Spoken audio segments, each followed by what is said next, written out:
ప్రియమైన మిత్రులారా, ఇందాక మన మిత్రులు చెప్తూ చాలా అంశాలు చాలా క్లుప్తంగా మాట్లాడడం జరిగింది. నేను ప్రధానంగా మీ ముందు సమాజం ముందు కొన్ని ప్రశ్నలు వేయదలుచుకున్నా. ముందుగా భారతదేశ ప్రజలకు, తెలంగాణ ప్రజలకు ప్రతి ఒక్కరికి పేరు పేరున చేతులెత్తి నమస్కరిస్తూ ప్రధానంగా ఈ రిజర్వేషన్లను సుప్రీంకోర్టు ఏ విధంగా మాట్లాడిందో నేను మీ దృష్టికి తీసుకురావడం జరుగుతుంది.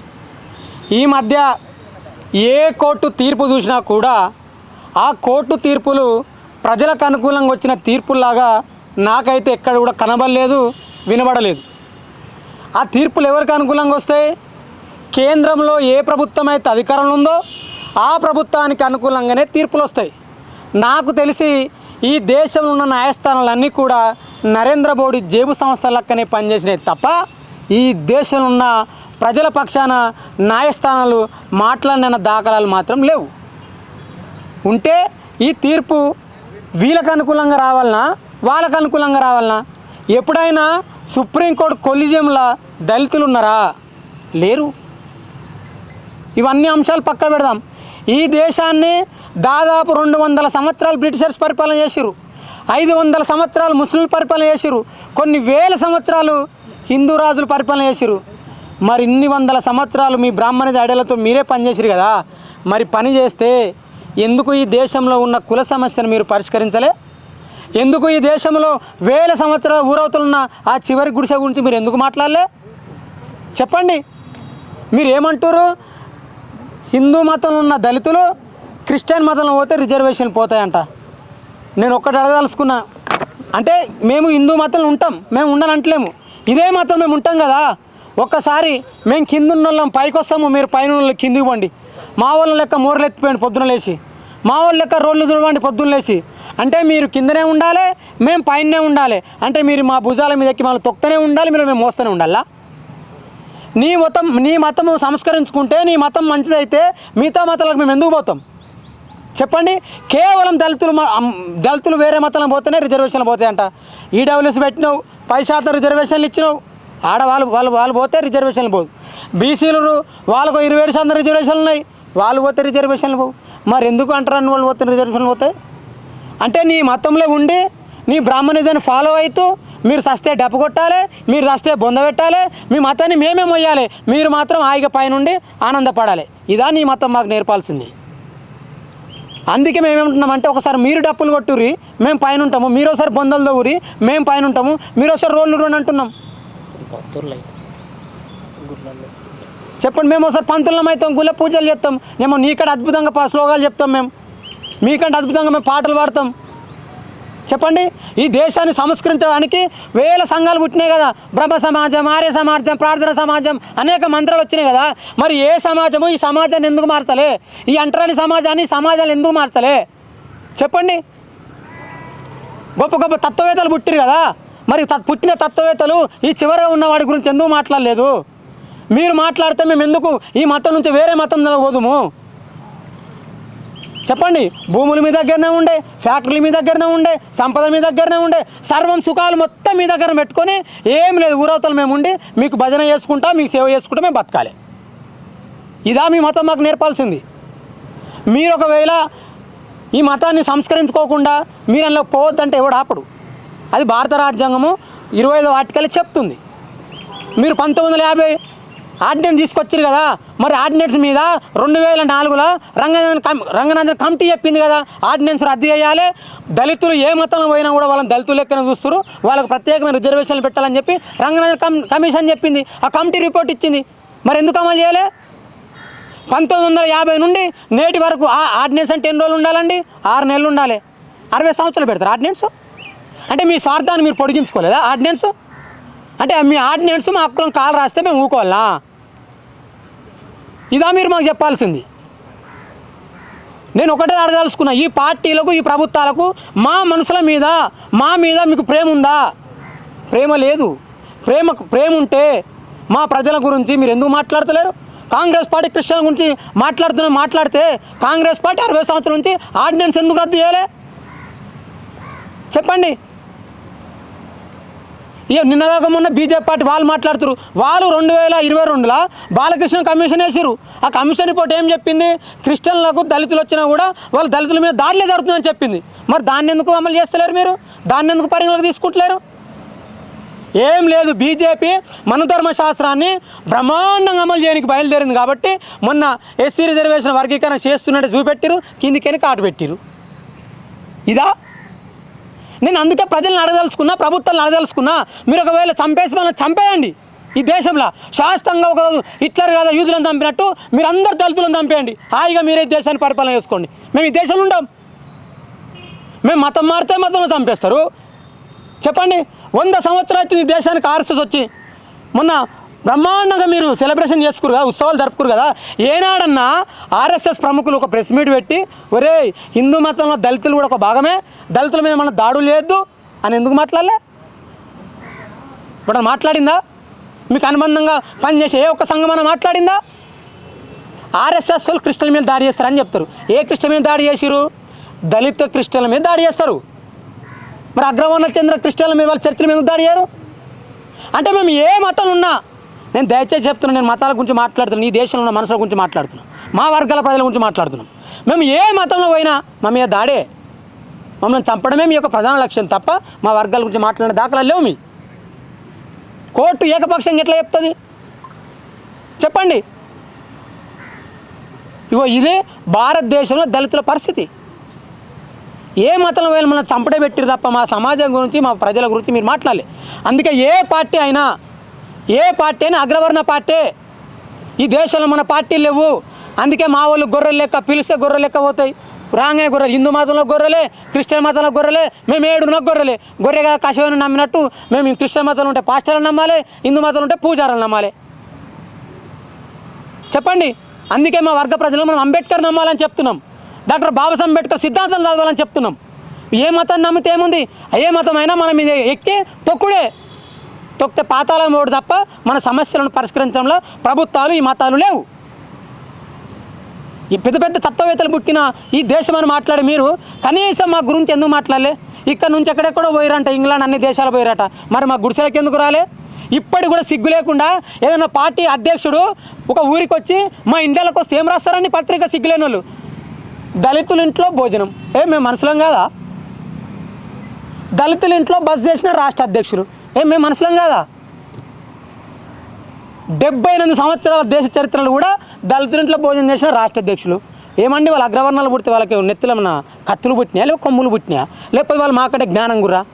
మా ఇంట్లో భోజనానికి వస్తానంటే దళితుల ఇంట్లో భోజనం చేసిరంట. మరి రాయండి, దళితుల ఓటుతో గెలిచిన ప్రధానమంత్రిని మరి రాయరు, దళితుల ఓటుతో గెలిచిన ముఖ్యమంత్రి మరి రాయరు. ఇదా ఈ దేశంలో ఏ పాలకునికైనా ఏ మేధావికైనా వాని మెదడు మొత్తం బ్రాహ్మణిజమే. మట్టి మనుషుల గురించి, అంటరాని ప్రజల గురించి, ఈ దేశ ప్రజల గురించి ఎవడు ఆలోచిస్తలేడు. మొత్తం బ్రాహ్మణిజం.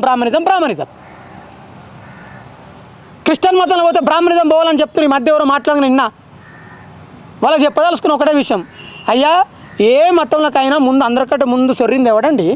బ్రాహ్మణ్. ఆయన ఆలోచన ఏంది? బ్రాహ్మణిజమే. అమెరికాకి ఎవరు ఫస్ట్? బ్రాహ్మణులు పోయారు. వాళ్ళు ఏం చేసిరాడా?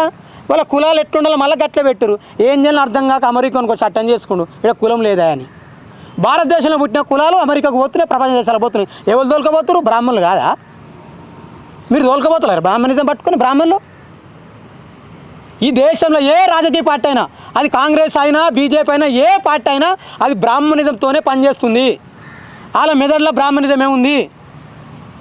కాబట్టి మా ప్రజలందరూ చెప్పదలుచుకున్నాము, ఏ మతం అయినా ఎవరైనా మనని ధ్వంసానికే వాళ్ళు పూనుకుర్రు, మన మీద దాడులకే వాళ్ళు పూనుకురు తప్ప మన మీద ప్రేమతో లేరు.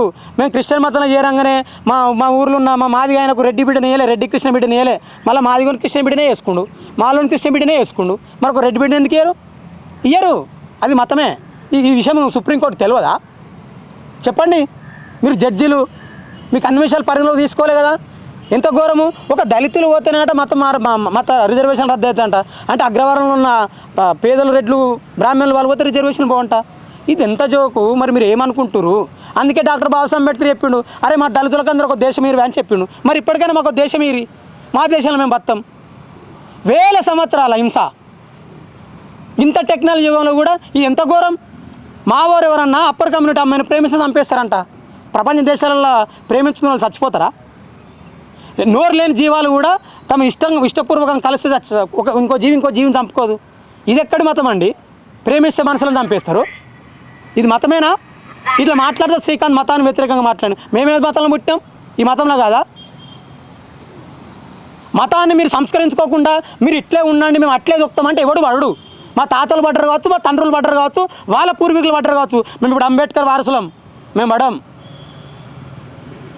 మేము ఖచ్చితంగా పడం. దాన్ని ఖచ్చితంగా మేము రిట్రీట్ చేయాల్సిందే, పోరాటం చేస్తాం. ఖచ్చితంగా సుప్రీంకోర్టు ఈ నిర్ణయాన్ని పునఃసమీక్షించాలి. లేకపోతే పెద్ద ఎత్తున ప్రజలు ఆందోళనలు కూడా సిద్ధపడతారు. ఉస్మాన్ యూనివర్సిటీ తరఫున మేము దానికి ముందు వరుసలో ఉంటాం. అంటే కేవలం క్రిస్టియన్ మతం అంటే హిందూ మతంలోనే వివక్ష ఉందని మీ ఇలాంటి దళిత సంఘాలు ఇన్ని రోజులు మాట్లాడి ఇప్పుడు క్రిస్టియన్లో మతం వివక్ష లేదు, కులాలు లేవు, వర్ణ వివక్ష లేదు, ఇవన్నీ లేదు కాబట్టి అందులో పోయినప్పుడు రిజర్వేషన్ ఎందుకని సుప్రీంకోర్టు అంటుంది. ఇప్పుడు సుప్రీంకోర్టు మేము ఏమంటున్నామంటే మేము ఎండ్లో పోయినా మా మీద కులం ఉంది అంటున్నాం. అందులో ఇప్పుడు బ్రాహ్మణులు పోయిరుగా, వాళ్ళకి లేదు. అంటే దళితులు, ఈ దేశంలో పుట్టిన దళితులు ఏ మతంలో పోయినా కులం ఉంది వాళ్ళకు.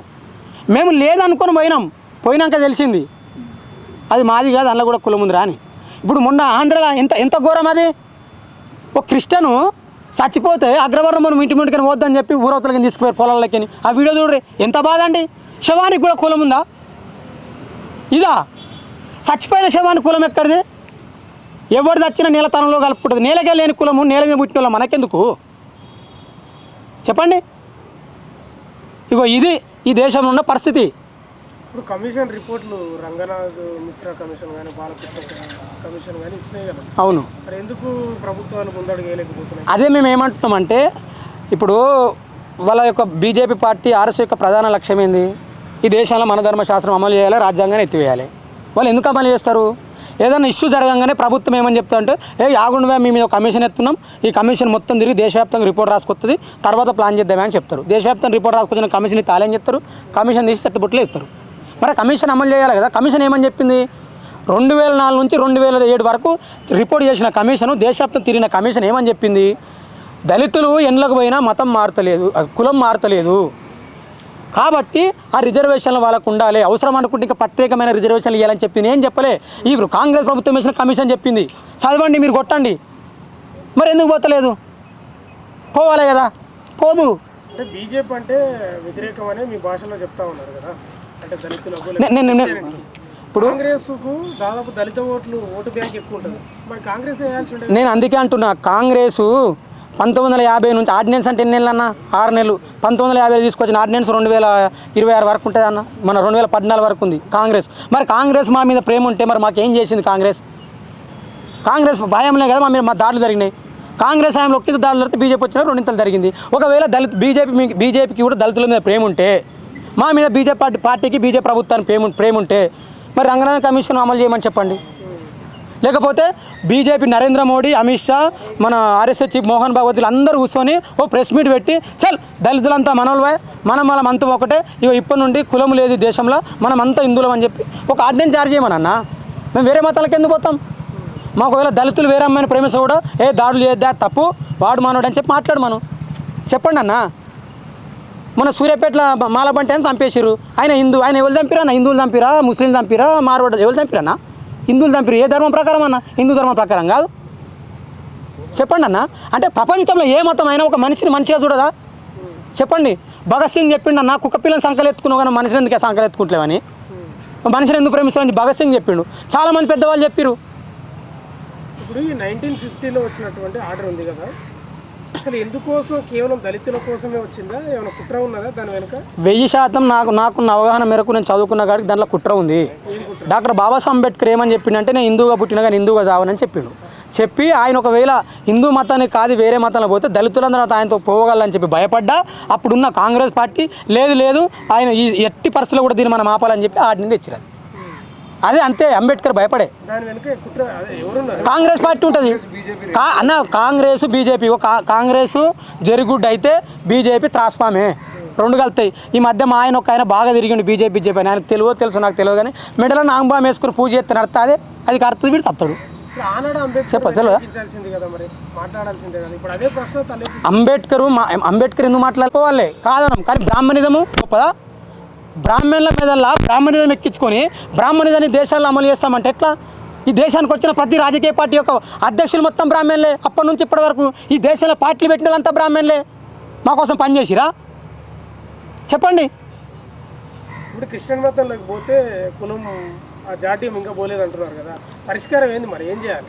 పరిష్కారం ఏం చేయాలని ప్రభుత్వాలు చెప్పాలి. ఇప్పుడు ఆర్డినెన్స్ తెచ్చి కోర్టుతో తీర్పులు చెప్పించిన ప్రభుత్వాలు ఈ చేసి సమస్య పోతుందని ప్రభుత్వాలు చెప్పాలి. ఇప్పుడు మేము ఉన్నామన్నా మాకు ఏ మతంలో పోయినా కూడా మా సమస్య పరిష్కారం దొరుకుతుంది మేము అనుకుంటలేము. మేము చూస్తున్నాం కదా, 78 ఏళ్ళైన సంవత్సరం వచ్చి అంతమందికి రాజులు, యుగాలు, త్రేతాయుగం, దాపరాయుగం, కలియుగం అని అన్ని యుగాలు నడిచినాయి. ఏ యుగంలో కూడా మా వర్గాలకు మా ప్రజలకు విముక్తి లేదే.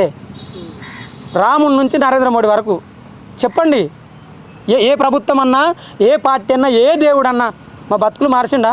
అంటారని ఇంట్లోకి వచ్చేవారని భోజనం చేసిరా అన్న, భోజనం చేస్తే కూడా దళిత ఇంట్లో భోజనం చేసిన రాజకీయ పార్టీలు రాపించుకుంటే మేము ఈ దేశాల బతకాలన్నా సావాలా, లేకపోతే వీళ్ళందరితో మమ్మల్ని చంపేయండి అన్న. మేము బతికినా ఒకటే చచ్చినా ఒకటి కదన్న. ఈ దేశాన్ని శుభ్రంగా ఉంచేది మేము, రోడ్లు ఊడ్స్తాము. నిన్న మొన్న ఒక సంఘటన జరిగింది అన్న, సాకులలో పిల్లని చంపేసిరి. సాకులలో ఎంత గొప్పలన్న, సలిబో పెడితే తింటారన్న. సలిబో పెడితే తిని వాళ్ళ మైలబడ్డ బట్టలను మల్లెపూ లెక్క తెల్లగా విండిస్తారన్న. వాళ్ళు విండుకోవచ్చు కదన్నా, మరి వాళ్ళ మీద కూడా దాళ్ళే, వాళ్ళని కూడా చంపడే.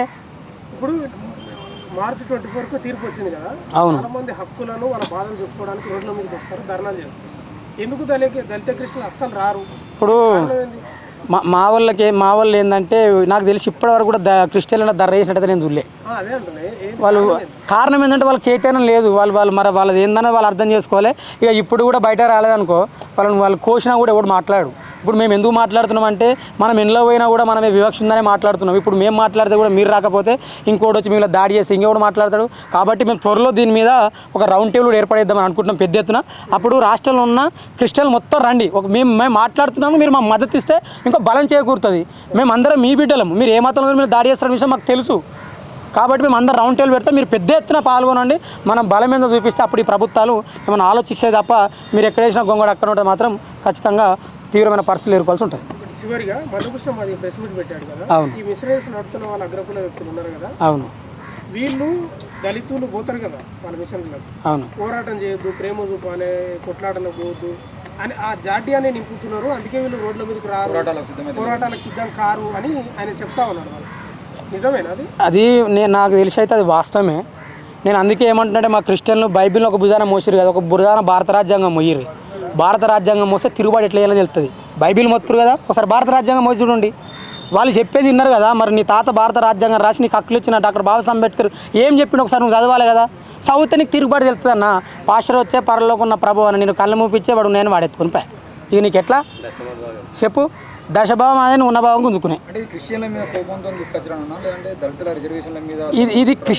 కోపం కాదు, దళితుల మీద కోపము.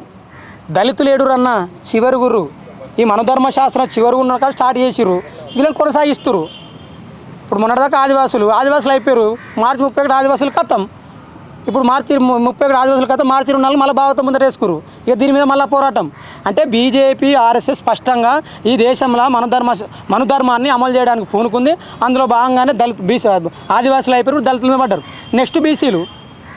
ఇక మరి బీసీలకు కూడా ఇప్పుడు చెప్పాలి. ఇప్పుడు మీరు ముందుకు రాలేదనుకో మాకు జరిగిన అన్యాయమే మీకు జరుగుతుంది. అప్పుడు మీ గురించి ఎవడు మాట్లాడాలి? మళ్ళీ మేమే మాట్లాడాలి. అందుకే మనం అందరం కలిసి కూర్చొని మాట్లాడుకుందాం. ఇప్పుడు ఈ క్రిస్టియన్ల మీద రౌండ్ టేబుల్ పెడతాం, పెద్ద ఎత్తున దళిత క్రిస్టియన్లు అందరూ పాల్గొని భవిష్యత్ కార్యాచరణ కూడా ప్రకటిస్తే బాగుంటుందని మేము తెలియజేస్తున్నాం. ఇంకో విషయము అయితే హిందూ మతంలో ఫ్రీడమ్ లేదని చెప్పేసి క్రిస్టియన్లకు పోయిందని అంటున్నారు. సో ఈరోజు దళితుల పైన అంటే ఆల్రెడీ వాళ్ళు హిందూ మతంలో హింసించిపోయి అక్కడ మాకు న్యాయం జరుగుతుందని చెప్పేసి క్రిస్టియన్స్లోకి వచ్చారు. క్రిస్టియన్స్లోకి వచ్చిన తర్వాత కూడా ఈరోజు ఇంత పెద్ద నిర్ణయం సుప్రీంకోర్టు తీసుకున్నప్పటికీ ఏదైతే అగ్రకులాలుగా ఇప్పుడు ఉన్న పాస్టర్లు అయితే కొంతమంది చలామణి అవుతున్నారు. సో వాళ్ళు వీళ్ళ తరపున ఎందుకు మాట్లాడట్లేరు? అంటే క్రిస్టియన్స్లో కూడా ఈ కులాలకు స్వేచ్ఛ లేదా? అయితే నువ్వు మంచి క్వశ్చన్ అడిగిన విషయం ఏంటంటే అసలు ఈ దేశంలో ఏ మతం వచ్చినా ఫస్ట్ ఎవరు పోయారు? బ్రాహ్మణులే పోయారు. అది ముస్లిం మతం కావచ్చు, క్రిస్టియన్ మతం కావచ్చు, ఇంకా వేరే మతం ఏదైనా కావచ్చు. మీరు ఎప్పుడైనా ఆలోచన చేసిరా? ఊర్లల్లో తుర్కోళ్ళు ఉంటారు. తుర్కోళ్ళు అంటే సేకులు, సయ్యదులు, లోడీలు కాదు, దూదేకులు, పక్కిరోళ్ళు. వీళ్ళు ఏం చేస్తారు తెలుసా? మన కింద వర్గాలు మాలమాది వాళ్ళని వరుసలు పెట్టి పిలుస్తారు. మరి అదే సేకులు, సయ్యదులు పిలువరు. అంటే వాళ్ళు మా వాళ్ళు అప్పర్ కమ్యూనిటీ ఎవరు వచ్చినా కూడా తొందర బ్రిటిషర్స్ వస్తే వాళ్ళవి వీళ్ళే కలుసుకురు. ఏ మతం వచ్చినా వీళ్ళు కలుసుకురు. కాబట్టి వీళ్ళకి ఏముంటుందంటే మత ప్రవక్తలుగా వాళ్ళు ఉండి మళ్ళీ అందులో అదే మతం కులాలనే ఇంప్లిమెంట్ చేస్తారు తప్ప వాళ్ళు ఏది చేయరు. అదన్నమాట. ఏ మతంలోకి పోయినా కూడా మాది చివరనే అంతే, ముందు లేం మేము. ఇంకో విషయం ఏంటంటే మందకృష్ణ మాదిగా మేము కృష్ణుడు మాకు బావ అవుతాడు, ఇంకా పలు సందర్భాలలో కొందరు దేవుల ప్రస్తావన తీసుకొస్తూ మీరెందుకు ఉంటారు పూజారులుగా మేము కూడా ఉంటామని అంటున్నారు. ఇక నేను ఒకవేళ మరి మీరు ఉండడానికి సిద్ధంగా నేను ఏమంటే డాక్టర్ బాబాసాహెబ్ అంబేద్కర్ ఒక మాట చెప్పిండు, పురాణాల మీద నాకు నమ్మకం లేదని చెప్పిండు. నాకు ఆ పురాణాలు తెలియదు, ఆయన బావేందో బామ్మర్దేందో వాళ్ళకి తెలుసు, నాకైతే తెలియదు. పూజారులు ఉంటారు ఎందుకు ఇప్పుడు ఎందుకు మాలదాసర్లు మా వాళ్ళు పూజారులు ఉంటారు లేరా? మన గొల్లోళ్ళు ఉంటారు ఒక కదా, వాళ్ళు పూజారులే. తమిళనాడులో మన వాళ్ళు పూజారులు ఎందుకుంటారు? పూజారులు పూజారు అంటే పెద్ద. నేను ఏమంటున్నానంటే వాళ్ళు ఒకసారి వచ్చి ఇంత పొట్టేసుకొని ఇంత జుట్టేసుకొని ఇలా జంజం వేసుకొని ఎండలు ఉంటారు. వాళ్ళు ఒకసారి వచ్చి నాగలు కట్టమని బురదలా చెప్పు.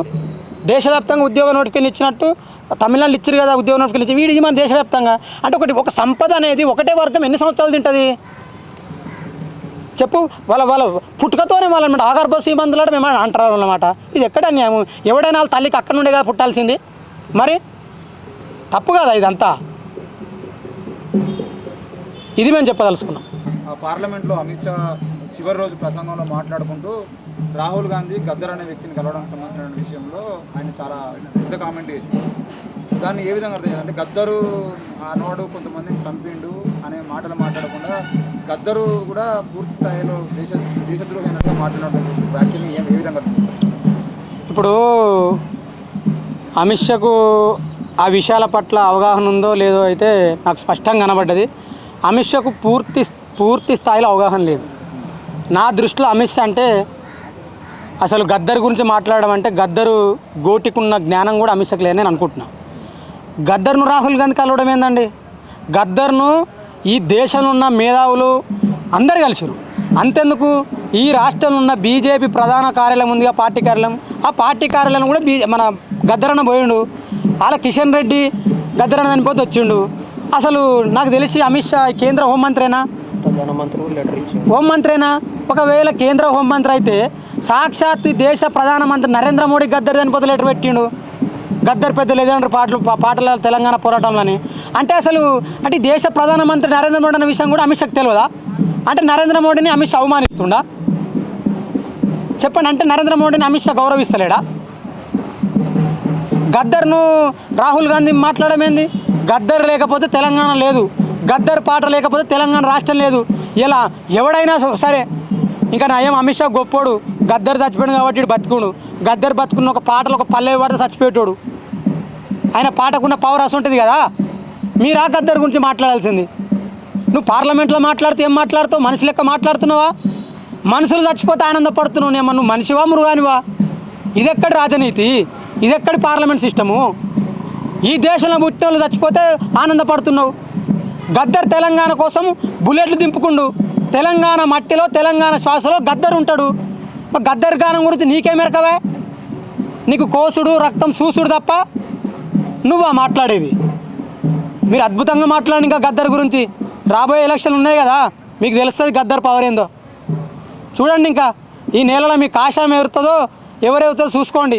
మీరు కాషాయం పట్టుకొని కమలాలు పట్టుకొని ఉరికాని బాగా ఉరికొస్తారు. మా వాళ్ళు కత్తులు పెట్టి మీ కమలాలు పోస్తారు. ఆ 2 వద్దులు అయితే ఎందుకే ఎవరు దుంకుతురు? దుంకులాడగానే సరిపోదు.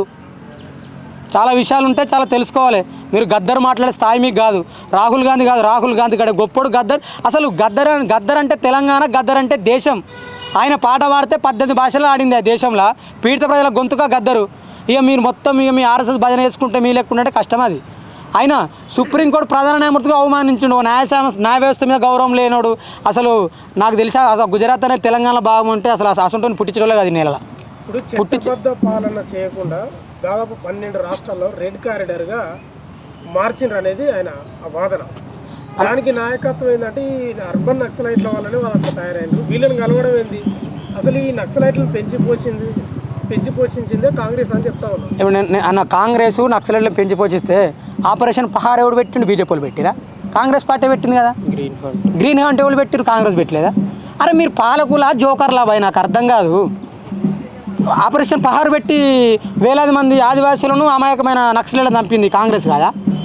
మళ్ళీ ప్రతి ఒక్కరు భలే ఉంటారు. అసలు అర్బన్ నక్సలైట్లు అంటే నక్సలైట్లు అంతమంది అమిత్ షా లోక్సభలో చెప్పిండు. మరి అర్బన్ నక్సలైట్లు ఏడురు? అసలు ఇదేంది? నక్సలైట్లు లేనప్పుడు అర్బన్ నక్సలైట్లు ఏడుంటారు? మళ్ళీ ఇంకా భయంకరమైన జోకు. అసలు నక్సలైట్లు నక్సలెట్ ఎట్టుంటారు ఈ దేశంలో అంటే నక్సలెట్ ఎక్కడ పుట్టిరు? పాకిస్తాన్లో పుట్టిరా, బంగ్లాదేశ్లో పుట్టిరా, మయన్మార్లో పుట్టిరా? ఈ దేశంలో పుట్టిన కోర్టులు చాలాసార్లు చెప్పినాయి కదా, ఒక వ్యక్తుల మీద సిద్ధాంతాలకు లోబడి వాళ్ళ సిద్ధాంతాల కోసం పనిచేస్తారని చెప్పిండు. తుపాకులు పట్టు రాజ్యాంగాన్ని విరుద్ధము, అందుకే మీరు వాళ్ళతో యుద్ధం చేసిరు. యుద్ధాల మీద బలం ఉన్నారు, మీరు గెలిచిరని చెప్పిన లోక్సభలో కూడా చెప్పిరు. నక్సలెట్ లేరని చెప్పి ఇంకా అయిపోయాయి. ఇంకా అర్బన్ నక్సలెట్ ఎవడు ఉంటాడు? అంటే ఏం లేదు, బీజేపీ ప్రభుత్వం చేస్తున్న అవినీతి మీద మనం మాట్లాడితే అర్బన్ నక్సలెట్లు. ఇగో ఇది బీజేపీ పార్టీ యొక్క ప్రధాన ఎజెండా. సుప్రీంకోర్టు చీఫ్ జస్టిస్గా ఉన్నటువంటి జస్టిస్ సుదర్శన్ రెడ్డిని ఈయన అర్బన్ నక్సల్ జడ్జిగా ప్రస్తావించారు. దాన్ని ఏ విధంగా నేను ఏమని చెప్పిన, ఆర్ఎస్ఎస్కు గొప్పది దేశం, మన జై శ్రీరామ్ గొప్ప ఇది చెప్తేనే దేశభక్తులన్నా. సుప్రీంకోర్టు కాదు, ఎవరినైనా వాళ్ళు అర్బన్ నక్సలెట్ అంటారు. వాళ్ళని ఏమనొద్దు. మనం అందరం కలిసి ఇట్లా జై శ్రీరామ్ అనుకో ర్యాలీ చేసినాం అనుకో, అబ్బా రాకేష్ నాయకత్వంలో గొప్ప దేశభక్తులు అంటారు. లేదా మోడీ అమిత్ షా తప్పు చేస్తారంటే తీసుకొని జైలు ఏరువే వాళ్ళు దేశద్రోహులు అంటారు. ఇగో ఇది దేశంలో నడుస్తున్నది. చెప్పండి, ఇందిరాగాంధీ ఎమర్జెన్సీ అన్నారు దేశంలో. మీరు ప్రతిసారి ఎమర్జెన్సీ మాట్లాడతారు కదా, ఎమర్జెన్సీ ఇందిరాగాంధీ కంటే ఈ దేశంలో 2 ఎమర్జెన్సీ నడుస్తుంది మోడీ హయాంలో. అది ఎవడు మాట్లాడితే జైలు వేస్తారు. మరి హిందూ మతం గురించి మోడీ ప్రెస్ మీట్ ఎందుకు మాట్లాడు? చెప్పండి, దళితుల మీద దాడులు జరుగుతున్నాయిగా, మరి ఎందుకు చేస్తారు మోడీ? ఎందుకు మాట్లాడు? ఇదా చెప్పండి. ఇప్పుడు యుద్ధాలు జరుగుతున్నాయి కదా, ప్రపంచ యుద్ధాలు. 6 అడుగుల ఛాతున్నోడు కదా ఆయన, లేకపోతే అసలు మనోళ్ళు పెడతారు మెసేజ్. నాకు నవ్వు వస్తుంది. 6 అడుగుల ఛాతున్న లేకపోతే దేశమే అంటాడు. మరి ఇందిరాగాంధీ ఉన్నప్పుడు ఏడు దేశము చెప్పండి? లాల్ బహదూర్ ప్రధానమంత్రి ఉన్నప్పుడు దేశం లేదా? నెహ్రూ ఉన్నప్పుడు ఈ దేశం లేదా? ఇది ఎక్కడిది? ఏం నేర్పిస్తారు దేశానికి? ఇదంతా యువకులుగా, విద్యావంతులుగా, విద్యార్థులుగా మనం ఆలోచన చేయాలి. దేశము క్రిటికల్ సమస్యలోకి వెళ్ళిపోతుంది. మనకు తెలియకుండానే దేశంలో మన ధర్మాన్ని అమలు చేయడానికి ముందుకు వస్తుంది. కాబట్టి విద్యార్థులు మేము దీన్ని తీవ్రస్థాయిలో అడ్డుకుంటాము. గద్దర్ గురించి ఎవడు మాట్లాడినా, గద్దరు పొడుస్తున్న పొద్దు పాట పెట్టి సౌండ్ ఫుల్గా పెడితే ఆ సౌండ్కు వీళ్ళకి గుండెలా చేస్తారు కొడుకులంతా. ఒకటే మాట, గద్దరు పాట పెట్టి సౌండ్ పెడితే చచ్చిపోయేటోళ్ళే. మీరు గద్దర్ గురించి మాట్లాడతారా? ఆ పాట వేల గొంతుల పాట గద్దర్ తెలంగాణ. కాబట్టి నువ్వు చూడు తెలంగాణ నెక్స్ట్ మీ పార్టీ ఎట్లా వస్తో మీరు ఎట్లా వస్తో చూద్దాం. గద్దరు అవమానిస్తారు మీరు. ఖచ్చితంగా గద్దరును అవమానించిన వాళ్ళు త్వరలోనే తగిన మూల్యము, తగిన బుద్ధి చెల్లించుకుంటారు.